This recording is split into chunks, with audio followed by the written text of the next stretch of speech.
recording. And now I will hand it over to Anne. Hi, hello everybody. I'm really glad to be here. Welcome to AAC and collaboration in the classroom. Two minds are better than one. And if you can get even more than two, even better.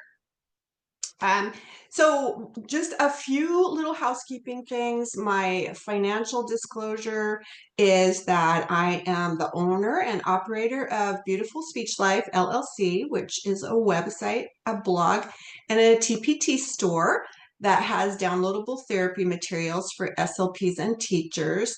I'm also the owner and creator of AAC Academy, which is a subscription-based membership course platform for pediatric and school-based SLPs. And I don't have any relevant non-financial disclosures. Content disclosure, this course does show a few specific free products from me, from Beautiful Speech Life, but it does not include any other similar products. A little bit about me. I think it's always good to hear a little bit about the person who's talking. It just makes it more interesting. Um, I am an ASHA certified speech language pathologist. I got my Master of Science degree in speech language pathology from Nova Southeastern University in Florida. Anybody else here from there? I worked as a speech therapist for a Title I school for the last 18 years, and I served as the assistive technology lead there, which was super interesting. I really learned a lot. I really love the challenge of finding the best communication support system for my students. And like I said, I have Beautiful Speech Life, and that's how you can reach me. And we'll talk about that a little bit later too. So for today, our learner outcomes, we have three of them. One is that you will be able to identify the benefits of AAC and classroom collaboration. And there's lots of them. Two, you will be able to identify three challenges to implementing AAC in the classroom, like a minimum of three. We know there are lots of them. And then the third one is that you will be able to describe three strategies that SLPs can use to support classroom collaboration. All right, so let's jump in and get going on. I did a brief definition for us, just in case there's anybody here that's really new to AAC. So it's the definition of what is AAC? It is augmentative and alternative communication, which refers to the methods and tools used to supplement or replace speech for individuals with communication difficulties. And I think it's interesting to note that probably like 10 years ago, we saw AAC as more of the alternate communication piece, as something that someone could use instead of speaking. And now we're finding that it has a much broader use, and that the augmentative piece means that maybe someone is able to speak, or maybe they are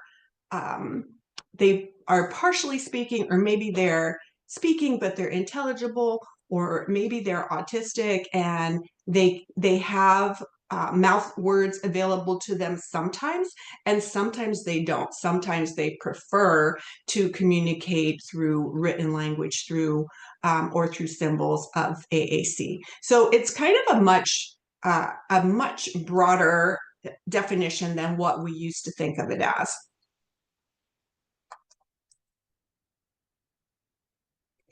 So some of the benefits of AAC in the classroom is, of course, AAC is going to enhance participation. It's going to help students be more independent, and it's going to help with inclusion. So really important things that will be supporting our students' educational and developmental goals. We want them to throughout their school career to be able to participate as fully as possible and to feel like part of that classroom culture. We want them to have that independence and inclusion. Implementing implementing AAC will unlock, of course it will, it's going to unlock new opportunities for our students, and it's going to empower them to actively engage in their learning. So we want them to be able to, I think there used to be this thought of, okay, well, if this student is in the classroom and they are being quiet and they're not bothering anybody else and they're not asleep, then they're doing good. We've got them like over at their desk or their corner and they have something to keep them occupied. Well, that's not okay. We want them to be occupied in learning and in participating in the class. I love this picture. Because here it's like we're getting, and don't think that it looked like this all the time for me, but on the occasion that it did, it's fantastic when you can see students interacting with each other about something that they want to talk about or about something in their class.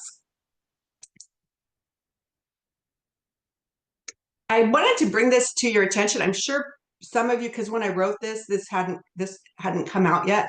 I'm sure some of you have already seen it. Excuse me. It's the Out of My Mind by it's on Disney Plus right now, and I put a link to the trailer. I have not watched it yet. I am dying to watch it. I think I'm going to watch it tonight. I was busy this weekend with Thanksgiving and family, but it looks so well done, and it shows like the struggles of a student in acquiring an AAC device and in using an AAC device. So I think you could really get a lot out of it.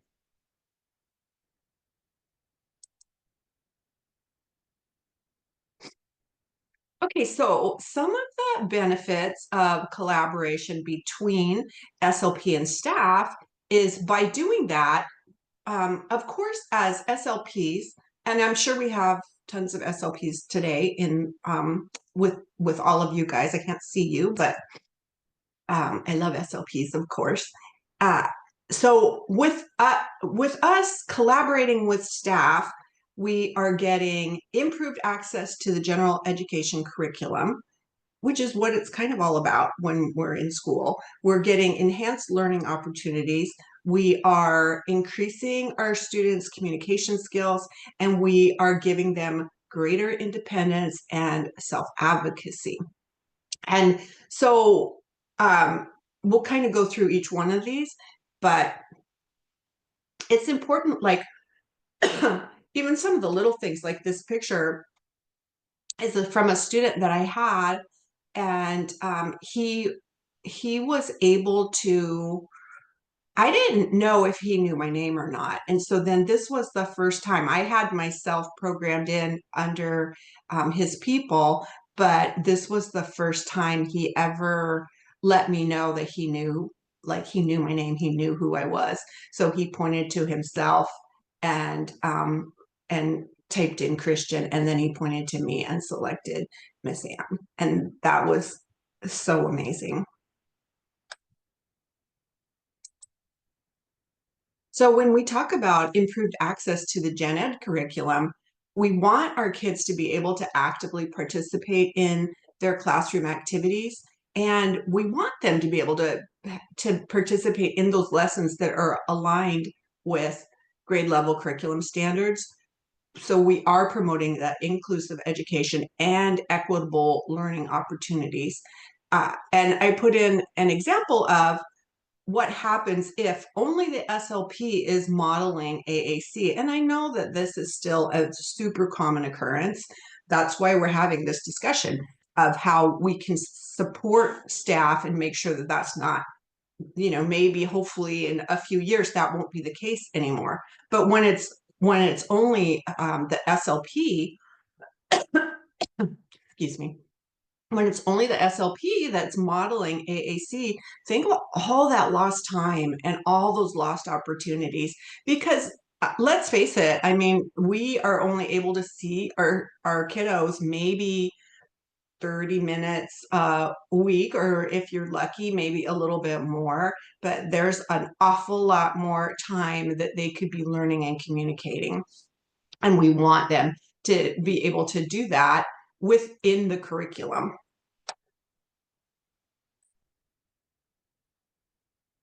And then for the enhanced learning opportunities, when we can target curriculum goals, then that I feel like that's when you can really start to get some buy-in from teachers, because they're seeing how it can help it can help them in their classroom, and it can help them see, okay, this is how this student can show me what they know. This is how I can ask him or her questions, and they can actually answer me, and I can see what they're understanding. And we're going to help them develop their thinking skills. So that is a big piece. If when we get a little bit further into this presentation and we're talking about actually meeting with staff, that's one of the questions that you can ask, is like, how can I as the SLP help you as a teacher with your student and academic task? How can I help them communicate more clearly about those? And then, of course, with the increased communication skills, they'll be practicing functional communication through AAC in the context of their academic tasks. So those are going on for a good chunk of the day. So if they are actually able to participate in those, they're going to expand their communicative repertoire and increase their overall language proficiency. So an example of that a student would be able to ask some questions about an assignment, or participate in a group discussion about the story that they just read, or the movie that they just watched, or the math that they just did.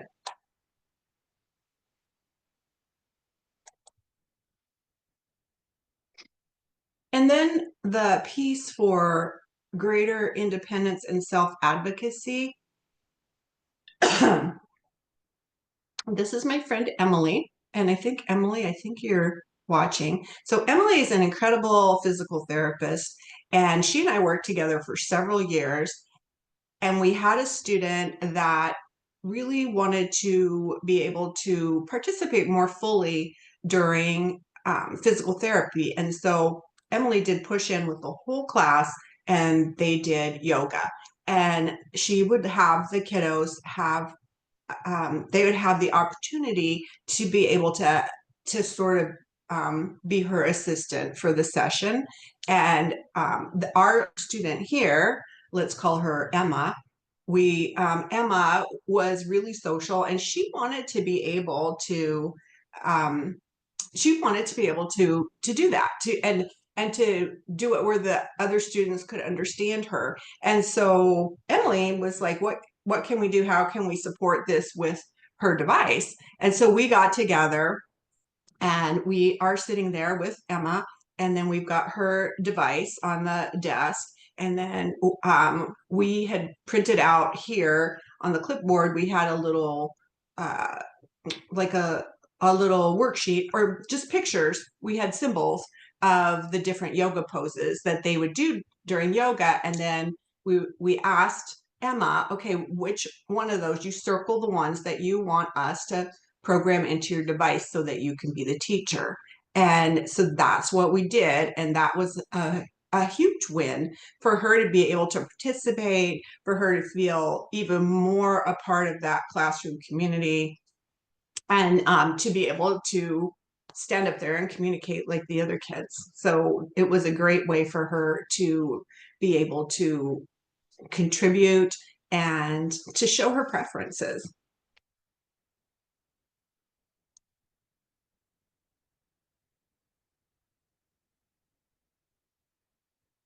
So some strategies for aligning AAC goals with the curriculum standards, besides just using the drop-down menu and IEP Pro, which is like what we do in Arizona, but I know every state is different, and that we need to align our goals with standards. But while we're thinking about that too, it's important to identify that it's like sort of like putting a puzzle together. So we're going to identify that specific student's communication needs, develop an individualized AAC plan for them, then collaborate with all the people that are on the team. So collaborate with the educators. So that's the teachers, the paraprofessionals, the therapists that work with the student if they have OT, PT, and the families, and see like kind of see where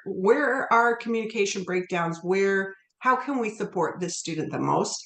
And then I think this is a piece that is dropped sometimes because we get so busy, but providing ongoing assessment. And by assessment, I don't mean formal assessment, but just like going and checking in, seeing like, how is that going?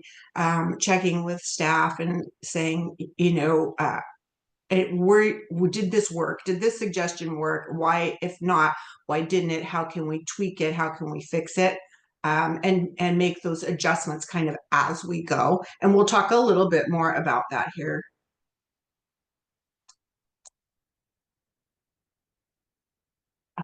Quick drink of water so I don't start coughing again. All right, so let's break it down. We talked about identifying a student's communication needs. So how specifically are we going to do that? I know everybody has their way. And so here are some of the things that I believe are important. We are going to talk to the parents and the staff about communication at home and in the classroom. So like, how is it going? Talk to the parents and say, how do you, like, depending on, of course, the level of communication that the student has, but how does your child communicate at home? How do you know when they want something? How do they let you know? Like, do they speak and you understand what they're saying because you're their parent, or do they point and gesture, or do they take your hand and bring you to the item?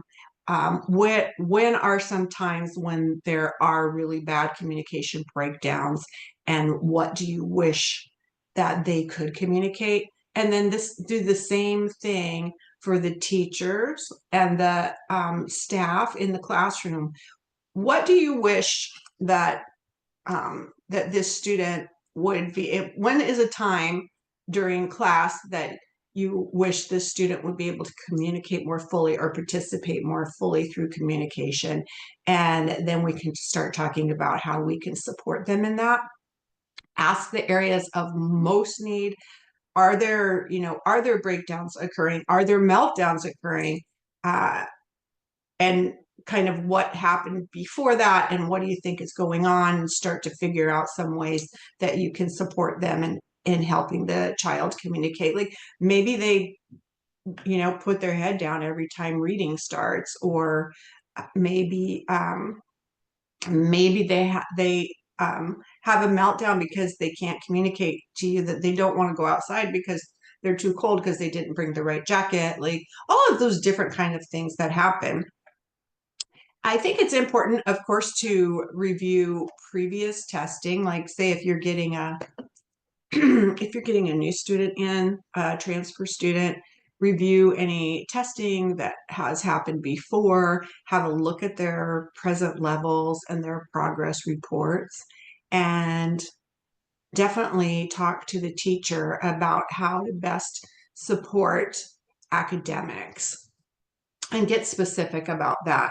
And and we'll talk a little bit more about this, but it's like, say like, okay, he if the teacher says he will not participate during math, then ask what is happening and how can we help uh, so that he can participate, and is there a way that we can help him use his device so that he can participate.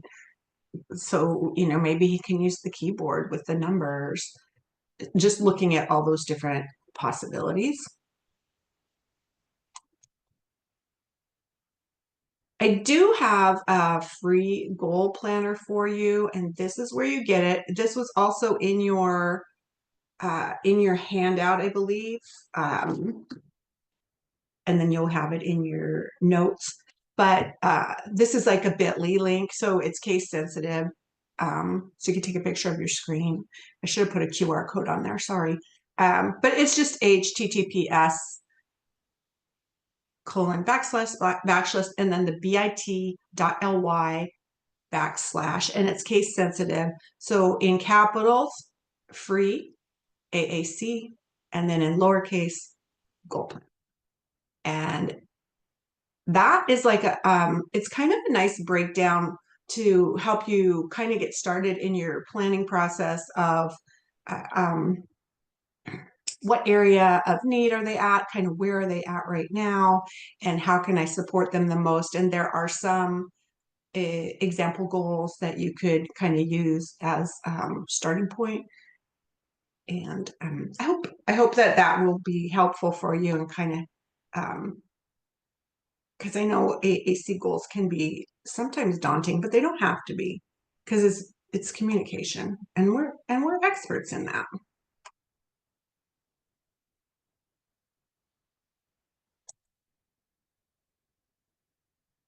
Okay, so I talked quite a bit about our goals being aligned with standards and how important that is. So now it's time to get into the collaboration piece of collaborating with educators, therapists, and families, and providing that ongoing assessment. And this is, I make a lot of, if you're new to me, I make a lot of reels and TikToks to try and get my point across with a little bit of humor. And I wasn't able to embed this one, but it says when the whole team shows up to support a child who just got an AC device, and it's got this like really dramatic music playing, and the chickens are all running up, and I feel like I need a few more chickens. But we had teacher, we had PT, we had SLP, OT. I need another chicken in there for parent. We need a whole like flock of chickens in there. But it is when we can get the whole team to show up and to support a student with their AAC, that's when we start seeing the magic happen. Okay, so let's talk about AAC in the classroom, the reality of it, because I know what that is. I feel your pain. I know that in a lot of times it's not the way that we want it to be. I think more and more we're seeing some classrooms where it is, but there are a lot of classrooms where we have a lot of work to do, a lot of educating to do.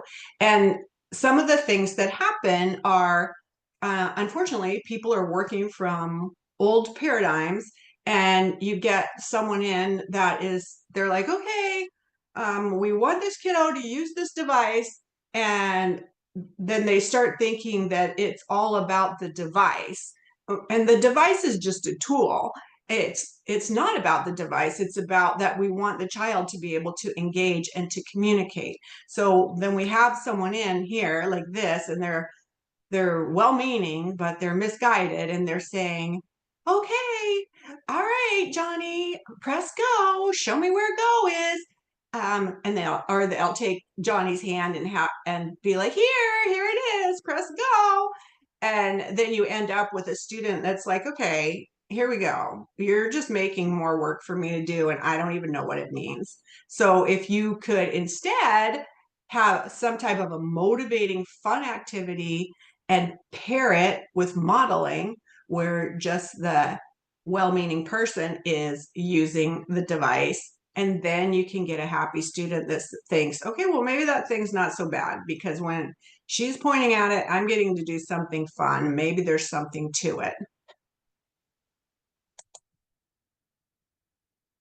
This is another one that this is like, I get it. The struggle is real. And I made this after this happened to me. When you walk into a classroom with 6 AAC devices and none of them are out of the backpacks, you did all this work to help your kiddos get a device and then they're not even getting used. So you're just like, don't cry, don't cry, don't cry. But you can't give up. Why does that happen? It's a combination of fear. So fear of technology, fear of change or dislike of change. I sometimes apathy, but I don't think that's like the main cause of it. I think there's a lot of misconceptions. There's a lot of, oh, well, I already understand him. He doesn't need to use that. So we just have a lot of myths and misconceptions and fears to deal with. So what can we as SLPs do about it? Relationships definitely matter. We have to establish connections with the whole team. And I know we're all overworked and we have a lot to do, but where there's a will, there's a way. This current research we're going to talk about a little bit.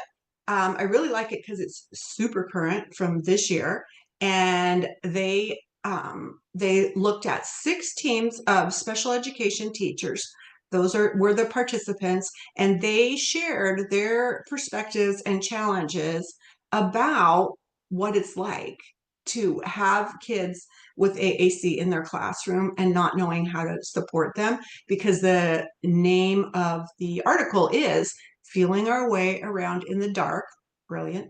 AAC team collaboration in the context of service change, special education teachers' perceptions. And this is where you can get the article. You'll have that in your notes.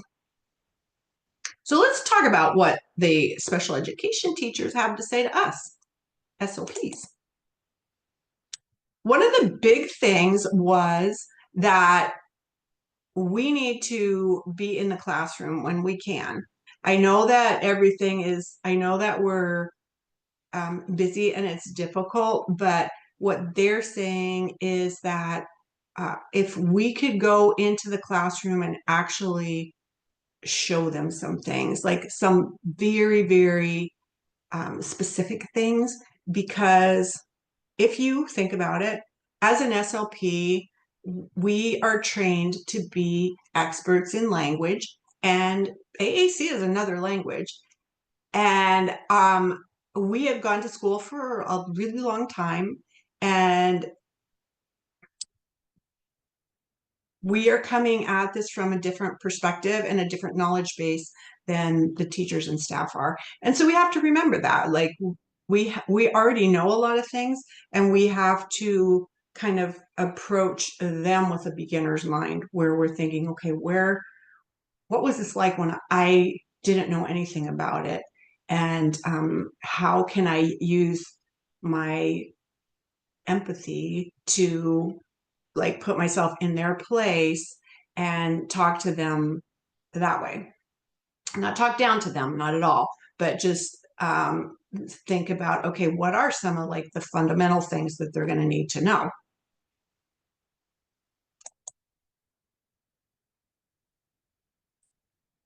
Teachers said that they need practical information on how to support their AAC users in the classroom. So they want to know specifics. Like, it's all well and good if we give them the theory, which they need. You know, they need to know about the importance of modeling. They need to know about core vocabulary and fringe vocabulary.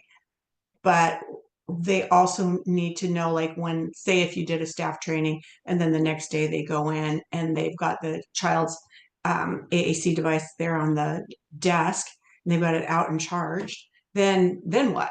Like, they're like, what do I do? And that's where they need our support, is in telling them and breaking it down for them.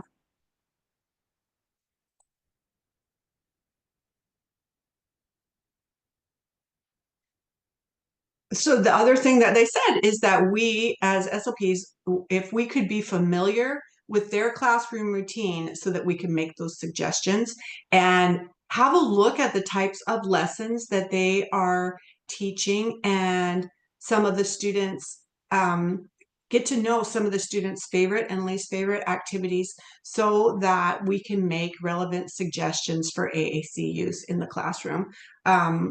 So going in and seeing, like, okay, this is circle time. This is what circle time looks like. Here's how you can AC during circle time for your student. Here's a couple of words that you can model, and do that for the next couple weeks, and then or the next week, and I'll get back to you, like whatever timeline works for you. They do want staff training. We could help increase their confidence in using AAC by actually joining in. Like, so for us, going in and being kind of part of the lesson and doing the modeling so that they can see what we're doing. And then they also said that offering helpful feedback on what to do and what not to do. So for example, hand over hand, like that we don't do hand over hand, and this is why. Like, we don't do hand over hand anymore. We understand why it seems like the fastest way, but it's not, because when we do that, we're showing the child what we want them to say. They're not understanding, they're not making the correlation. They're just seeing us take their hand and make them point at it. So then what are they learning? Like, they're learning, I don't have autonomy over my own body, and this person knows, so they're going to point to it. They're not having a learning experience that way. And so explaining why we don't want to do that and explaining what we could do instead.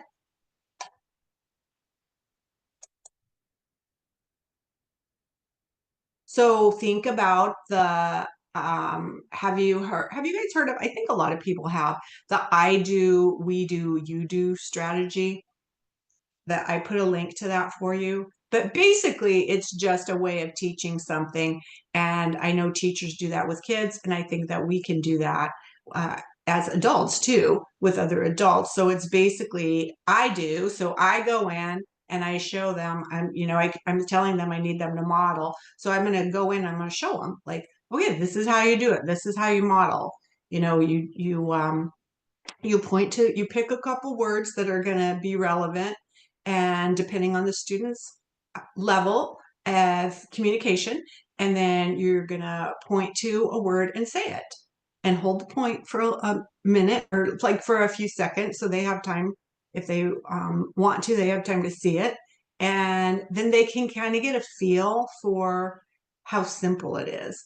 And then we do, when it gets to that part, it would be that you as the SLP, you go in there, you're in the classroom and you guys are doing it together. So you're both modeling or both doing the activity, and then gradually you do. So then you're handing it over to them after you've kind of scaffolded and built those bridges and built their confidence. And it doesn't have to be a big, long, time-consuming thing.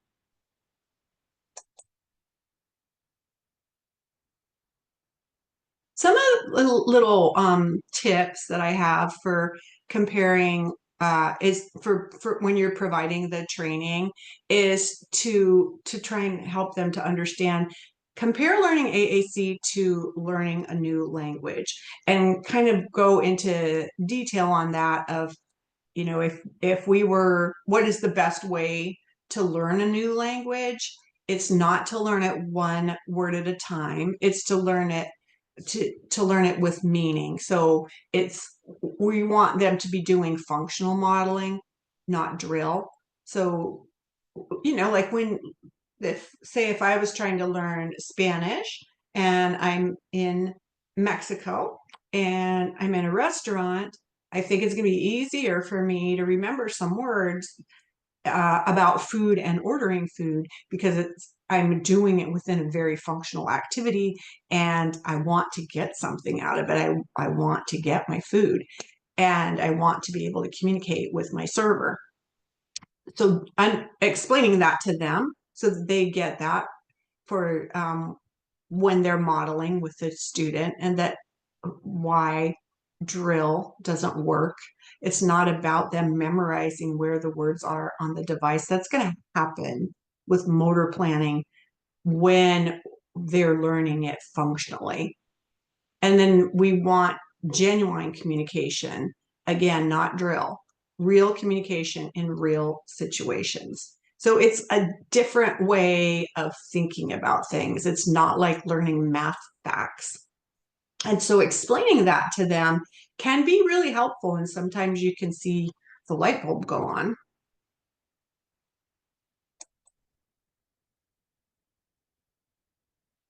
I think it's really important to remind them how many thousands of hours of language exposure a speaking child receives before they ever say a word.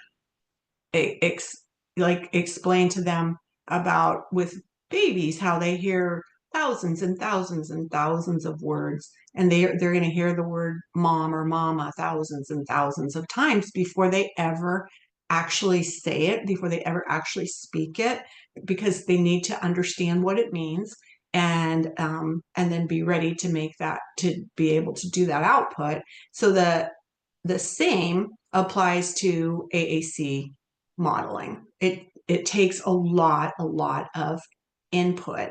And I think that that's a big piece that people don't understand and they get really disappointed because they expect um, immediate results.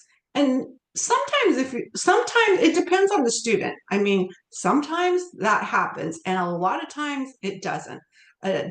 Just like I said, depending on the student, um, depending on their cognition, you need a lot. It's going to take a lot of modeling, and that's okay. We don't need to get disappointed if a child doesn't reach out and select a symbol right away.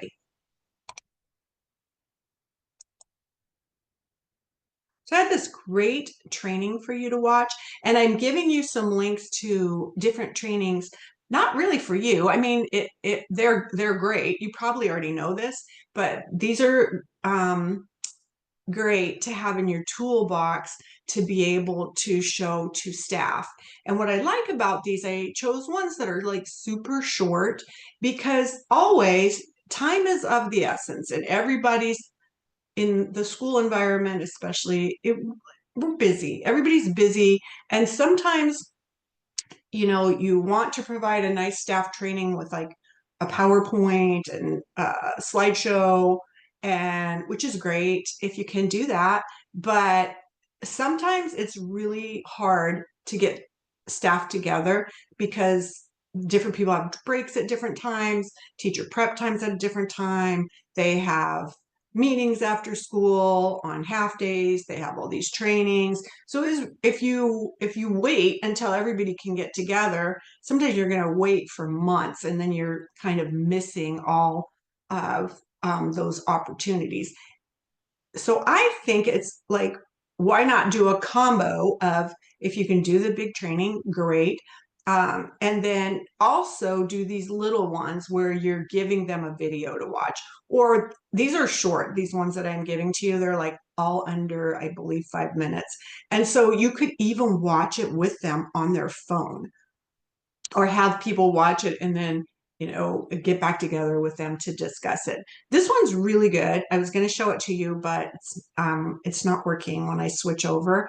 So it is by Chris Bugaj, who is an amazing speaker, and he's great with assistive technology. So he made this, and it's very simple little training, and it's like it's animated figures, and they are talking about modeling, and it's talking about how it's like a little family, and it shows the boy. He grew up and he learned to speak by listening to his parents speak, and then it shows him speaking, and then it shows the girl, and she grew up and her parents spoke to her the same way, but she did not speak. So then they kind of get her device, and then they show some really simple scenarios where they're modeling, and it's like going to the store. We're going to go and we're going to go in, and I think it's like a great video to explain and to kind of get people on board. So keep that in your bag of tricks.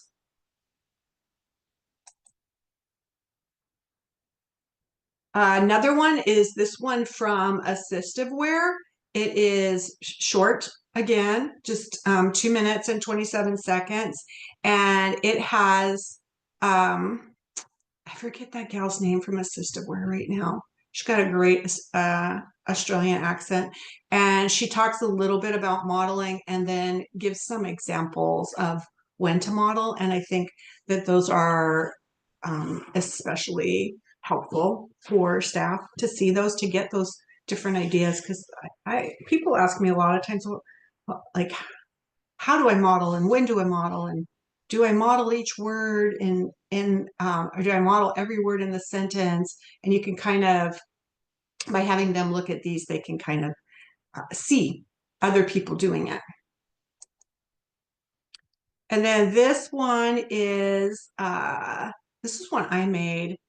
This was like quite a few years ago, and it's really short, but it shows modeling in the classroom. And I have this big core vocabulary board, and then I just have this little feeding game. And this little guy has a dog bone that he's putting in there. And so I was modeling and showing here, pointing to the in and talking about putting it in, and I modeled it a bunch of times, just put it in. Oh, great, you put it in, now it's in. And it's just a good short little example. And then I also did something wrong in there too. I'm sure you'll see it. Live and learn. I think I told him. I'm like, oh, point in, which maybe wasn't best practice, but it gives you an idea. And then this one's a little bit longer. It is I think it's a under 10-minute video, and it is about modeling. And I made this as modeling for parents, and I was just using a core board because that is something that everybody can get their hands on. So it was just a way to show them what they could do. And I provide some examples too of words, core vocabulary words that you can use to model during daily activities. So that's kind of another good one, if I do say so myself. I made that during the pandemic so that parents would have like a resource. And then also give them some practical ideas. So how to model with books is huge.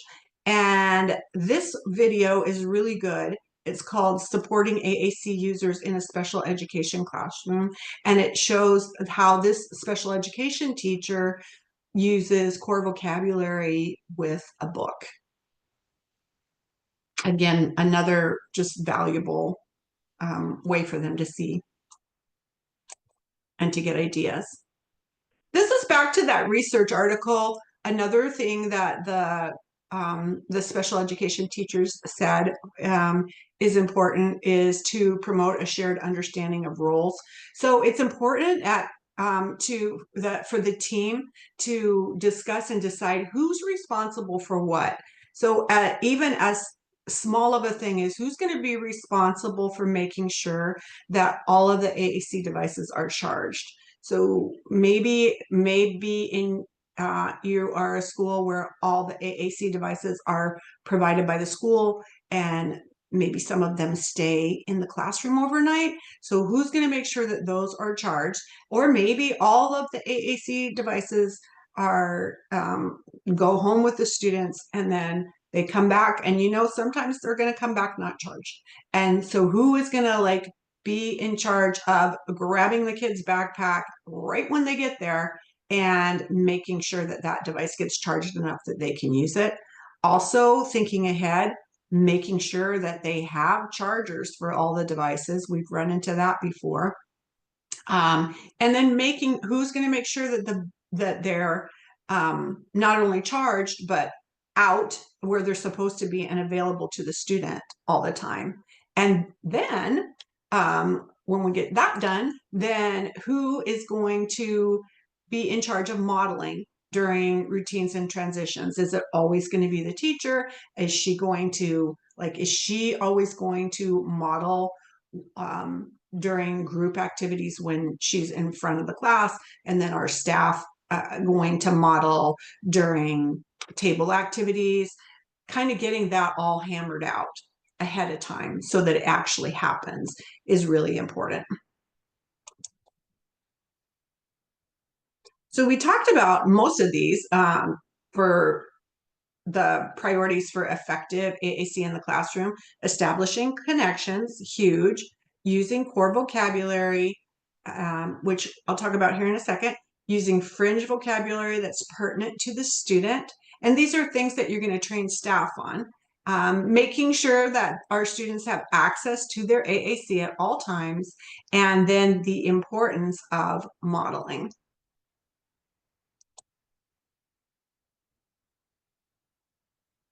I think it's really important to always keep going back over the importance of core vocabulary and how it's great for modeling during daily activities, and why core is so important. And then because they can use the words in all environments, showing the staff how to do that,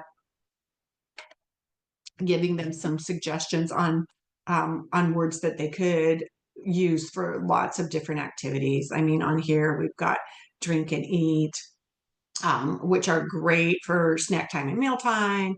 I love using like or don't like because it's expressing an opinion. There's just like so many words. And so being able to suggest different words for different activities is super helpful.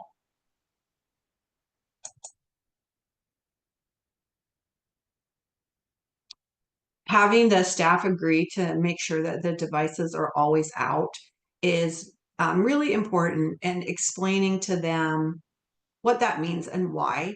And that when we say that the devices need to be out during all activities and transitions, that does mean all activities. It's not like a once a day thing. We don't just bring out the AAC when the SLP walks in the room, or we don't just use it.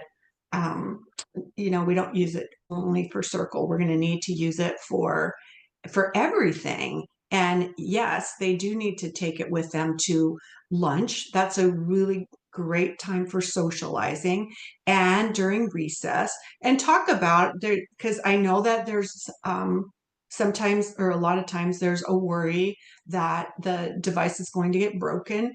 And find out, like talk, if it's owned by the parent, find out, like, do you want them to be able to bring the device with them? Could you make a paraprofessional in charge of transporting the device if the child's really young, and making sure that it gets there during a recess?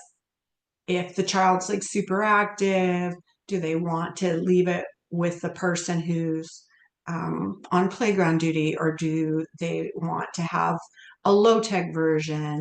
There's lots of different options. And I do want to say that in the last couple of years in the district where I was working, we had a lot of district-owned devices. I think we got up to over 125 of them. And during that time, not that many devices were broken.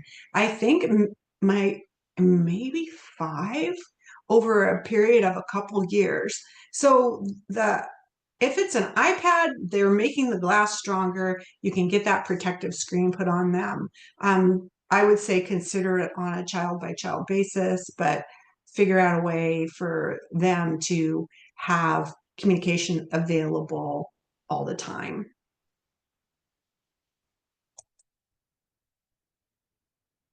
Some more modeling examples that you can give just to staff and teachers is for them to start thinking about simple routines that happen every day. That's a really great way to model and to get all that repetition in because it's happening every day.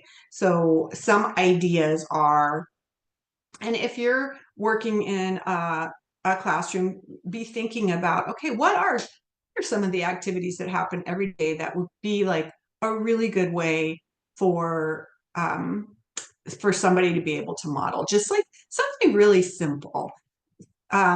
Jacket or coats on and off, easy, happens every day. Brushing teeth, like at that would be for at home or in preschool. I know they do teeth brushing. Washing hands happens a lot, so being able to do that. Hanging up the backpack, lining up. So a lot of modeling for up and for go. Getting on the bus. Anytime there's lining up, there's like my turn. So there's all sorts of core words that we can model during these activities. And by doing that, we are supporting functional communication and collaboration. And then explaining, like, we are going to start small with a few words and gradually build our way up. That we are going to look at the level that the student's at. So if the student's like beginning with their AAC device and they don't really have, they aren't selecting, they don't know any words on there. They're like gesturing and pointing, and maybe they can say one word. So then you're going to model at the 1 to 2 word level, and then if they are a kiddo that is putting together two, then you can model at the 3 word level. You're just always going to go maybe one step above, but use your clinical judgment. And if you think that's going to be too hard at first for the staff, go for the win and make it where it's something doable for them. And then when we get those little victories, then we can build.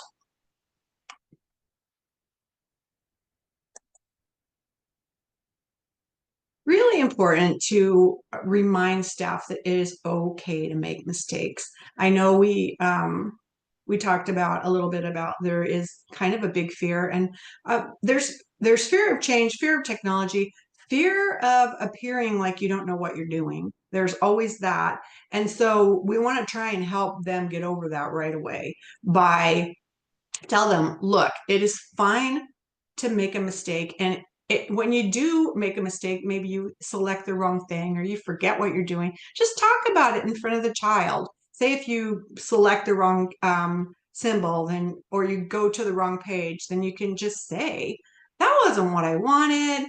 Let's see. Okay, now where is that? Or you can kind of walk them through a scenario. I was looking for dog. Where would that be? Maybe it's under, a dog is an animal. Maybe it's under pets. And then kind of walking through and doing those, and then be like, oh, okay, there it is. And then I think we can take some of that fear away from them by doing that. Minimize it at least.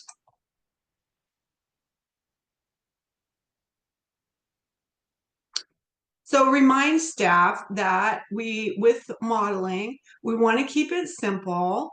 We don't need to model every word in every sentence at first, just the core words, and that we're not going to make the child select. We're going to model without expectation. We're just going to let them watch. We're going to let them soak in and build all that receptive vocabulary.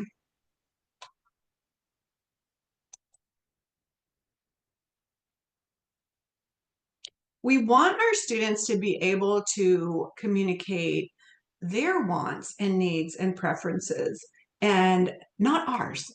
Uh, and we want them to be able to have authentic, novel utterances. We want them to be able to communicate what they want to communicate. And so this is a reel that I made.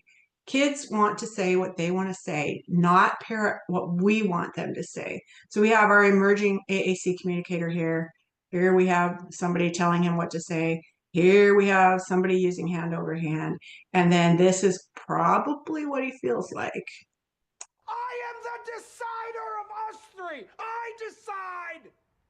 Let the decider decide. I am not the suggester. I hope you could hear that. He was saying that he's the decider of us three. I decide. Let the decider decide. I am not the suggester. And I think our kids get frustrated.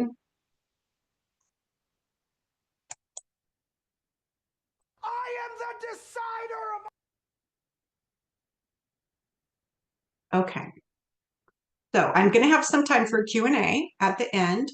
And but before I do, in closing, we went through our learner outcomes. So we identified the benefits of AAC in classroom collaboration. We get all of that good independence, participation,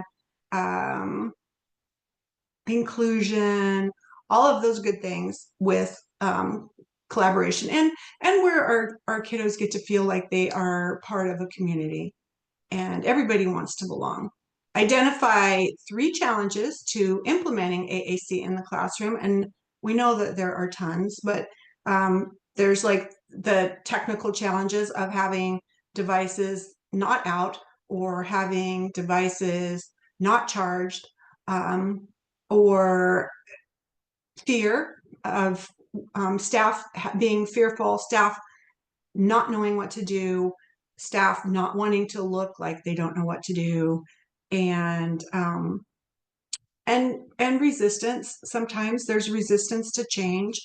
There can be. I know that there can be a lot of challenges, but we've got some strategies. And some of the strategies that we can use to support classroom collaboration, we are going to write AAC goals that go with curriculum. We are going to do staff training so that we can get other people on board. We have a lot of things that we can do for that.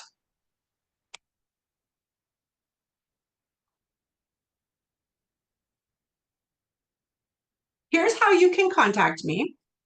You can email me, beautifulspeechlife@gmail.com. You could find me on Instagram at beautifulspeechlife or on TikTok, and on TPT. And then before we go into questions, one last thing here that I think is super important and comes from my heart, that every child needs to be heard and given the tools and the space to allow that to happen. They need to be accepted, not adapted or expected to change or expected to communicate the way someone else wants them to. They need to be included and they need to be a valuable member of their classroom. Okay, so I'm going to open it up for questions. Thank you, Anne. Well, I will go through some of the questions that have been in the Q&A. Awesome. Someone asked, do you have any tips on having the AAC device accessible on a playground? She said the device is heavy for the student and it's more of a ball with a chain rather than a tool to communicate. Okay. I would say one of the suggestions would be, if possible, if there is an adult that's out there, if the device could be with the adult, so that if the child did, like, the child would be able to, and I don't know if the child is ambulatory, would they be able to run over and use the device that way? That's one idea. Another idea would be to do the low tech, like have a low tech communication book that would have maybe like the main page, and then thoughtfully think of some of the fringe vocabulary that the maybe have like a comments page, and then maybe some of the fringe vocabulary that would go with playground. Do something like that. That would be another idea. And then I'm not sure with like not knowing the device, like I'm guessing it's an older one if it's like super bulky like that, or maybe it's eye gaze. But there's always workarounds. Those would be kind of some of my ideas. Great. Another question someone had, she said, how do you balance the robust communication modeling with choosing specific vocabulary to model? So I guess that's kind of like how do you balance choosing core versus fringe? Like, do you prioritize one or not? What are your thoughts on that? Okay. I think like when you are first trying to get staff on board, say if you have maybe you have resistant staff, which kind of happens a lot, then go for the big wins where you're at first, where you're like, okay, if we can get the devices charged every day, if we've got them out every day, and then we've got them modeling, maybe in the first month, if we have them modeling, they've chosen a couple of different routines, they're modeling during those routines, we've got like a handful of words, like say maybe we've got, I don't know, like say maybe we've got 5 words that they're consistently modeling, then take it up a notch. Well, and also during that time, the child is still going to be getting speech therapy. So you can model more, the SLP can model more robustly. And with different activities, I am not a big fan, and don't come after me, but I'm not a huge fan of core word of the week, because kids don't learn language one word at a time. They need exposure to a lot of words. So that I would choose that over like functional exposure to a lot of words. And then also within that, choose well with your fringe words that you're going to model, in choosing the ones that are like really meaningful to that child, things that he's going to want to communicate about. I think that those are really important ones to model at first, and then to add some things in that are specific to school so that he'll be able to communicate about those school things. That sounds great. Well, I think we only have about time for maybe one more question. We've had some people ask, do you have any tips for teachers modeling in classrooms when there are different apps and different like brands of devices that are being used? Do you have any suggestions on how teachers can model on various apps in a classroom?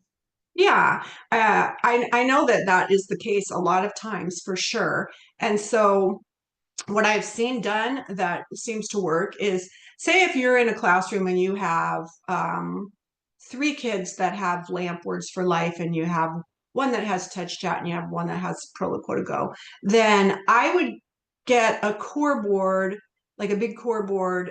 I would go with LAMP because that's what most of the kids have. And the cool thing is a lot. I did a research thing where I was looking at the main core words on LAMP and the main ones on Touch Chat. They're very similar.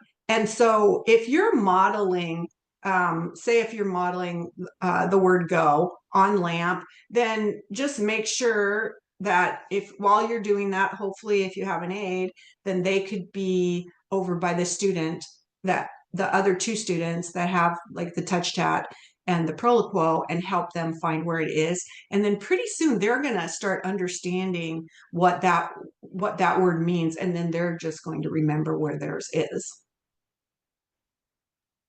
Great, wonderful. Well, I think that's all the time we have for today. So thank you, Anne, for sharing your knowledge with us today. If you would like to earn ASHA CEUs for today's session, please remember to complete the assessment. The assessment is in the chat, or you will also be redirected to the post-session page once this webinar ends. The link to the assessment will also be included in the follow-up email that will go out 24 hours from now. The assessment must be completed at 80% or better, and it will remain open for 1 week. So thank you all for attending. And again, thank you, Anne, for being with us today. Thank you. Thanks, everybody.